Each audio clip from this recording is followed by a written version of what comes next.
Facebook food finds, honest review and rating. I saw their food post on Facebook and decided to order and support a small kabayan business. Marhaba mga Noipi! So today, nag-order ako dito sa Laura Cafe. And ito dumating na. Disclaimer lang po, this is not sponsored. Sarili kong order and sarili kong review. So, titikman natin and i-rate natin according sa service. Service including na yung packaging and delivery time. I-rate din natin yung price at syempre yung taste. So, ito yung mga in-order ko sa kanila.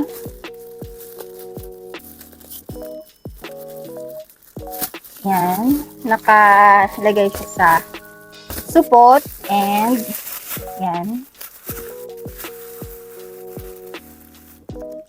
Una is this ube turon. Ube turon. So, sticky rice yung nasa loob. 4 pieces for 12 dirham. Yan. Next is itong mango sticky rice for 15 dirham.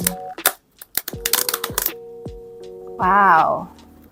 Next is baked mac for 16 dirham.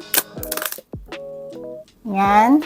And last is itong chicken with honey glaze sauce for 16 dirham. 2 piece ng chicken. And kasama na yung tissue and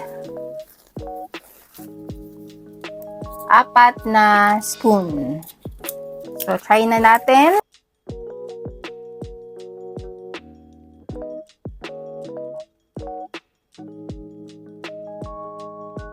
So, let's start kasi gutom na ako. Unahin na natin itong chicken with honey glaze. And naghugas na pala ako kasi gusto kong magkamay. So, amoy pa lang nakakatakam na. Mukhang juicy at freshly cooked dahil serve hot. Malaki ang serving, lalo na sa rice. Talagang sulit sa 16 dirham. Masarap yung combination ng sweet and savory flavors, hindi nakakaumay. Generous yung serving, kaya busog ka talaga sa isang order. Mas perfect sana kung dagdagan pa yung honey glaze sauce nila.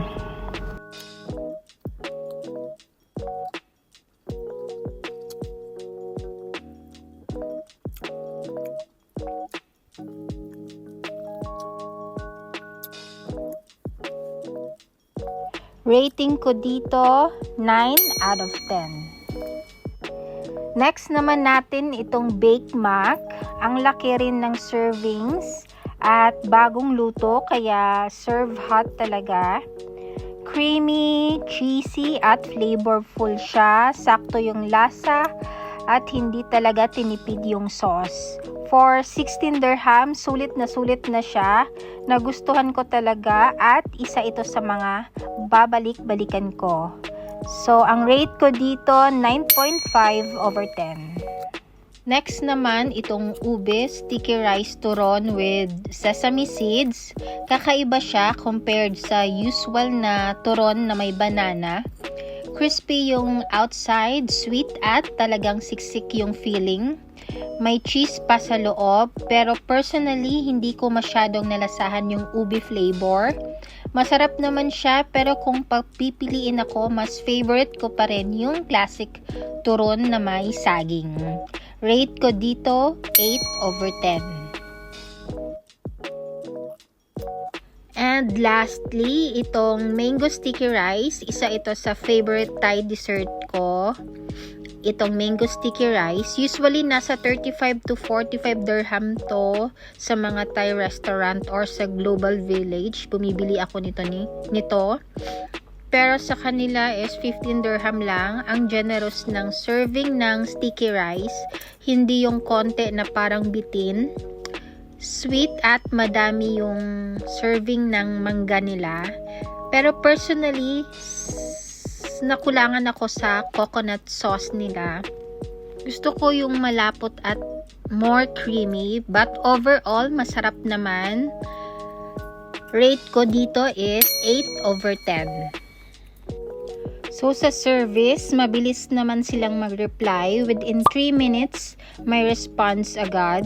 Sa packaging naman, secure at maayos. Walang tapon at may free tissue at spoon pa. Sa delivery, umabot ng more than 1 hour at may 10 dirham charge. Sa pricing, worth the money at sulit talaga. Lahat masarap at sulit sa binayad mo. Sa taste overall, 9/10.